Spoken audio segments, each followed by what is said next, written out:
بسم اللہ الرحمن الرحیم والصلاة والسلام علی رسول اللہ وعلی آلہ وصحبہ اجمعین۔ معزز ناظرین و سامعین کرام، السلام علیکم ورحمۃ اللہ وبرکاتہ۔ حضرت بھائی یزید بسطامی نے فرمایا کہ بچپن میں ایک رات میں گھر سے باہر نکلا تو چاند اپنی پوری آب و تاب سے چمک رہا تھا اور سب لوگ محو خواب تھے۔ اس وقت میں نے ایک دربار دیکھا جس کے مقابلے میں تمام جہان ذرہ کی مانند معلوم ہوتا تھا۔ دل میں ایک کیفیت سی پیدا ہوئی اور ایک عجیب حالت وارد ہوگی۔ میں نے کہا، خداوندہ کہ تیری اس قدر عالی شان درگاہ مگر خالی، اس قدر اعلیٰ مگر پنہا۔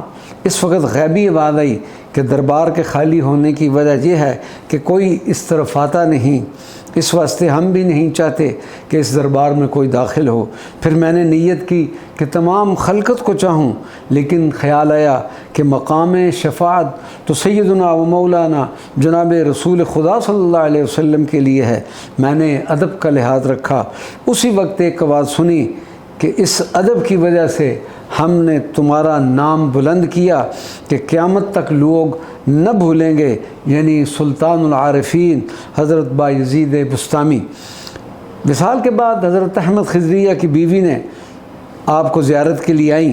زیارت سے فارغ ہو کر پوچھا کہ کیا تم جانتے ہو کہ بایزید کون تھا؟ لوگوں نے کہا کہ آپ کو بہتر معلوم ہے۔ فرمایا کہ ایک رات میں خانہ کعبہ کا طواف کر رہی تھی، ایک گھڑی آرام کے بعد آنکھ لگ گئی تو کیا دیکھا کہ مجھ کو آسمان پر لے گئے ہیں۔ عرش کے نیچے ایک بے پایاں جنگل دیکھا جس میں ہر درخت کے پتے پر با یزید ولی اللہ، با یزید ولی اللہ لکھا ہوا دیکھا۔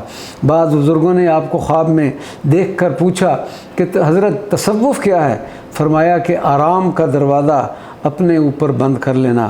حضرت ابو سعید ابو الخیر آپ کی زیارت کے لیے آئے تو کچھ وقت کے بعد واپس جانے لگے۔ کسی نے پوچھا کیا وجہ ہے؟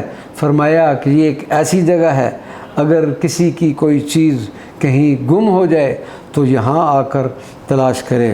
شاہروت شہر سے ہم ٹیکسی میں سوار ہوئے اور چند ہی منٹوں میں ہم بارگاہ سلطان العارفین حضرت بایزید بسطامی کی بارگاہ میں حاضر ہوئے۔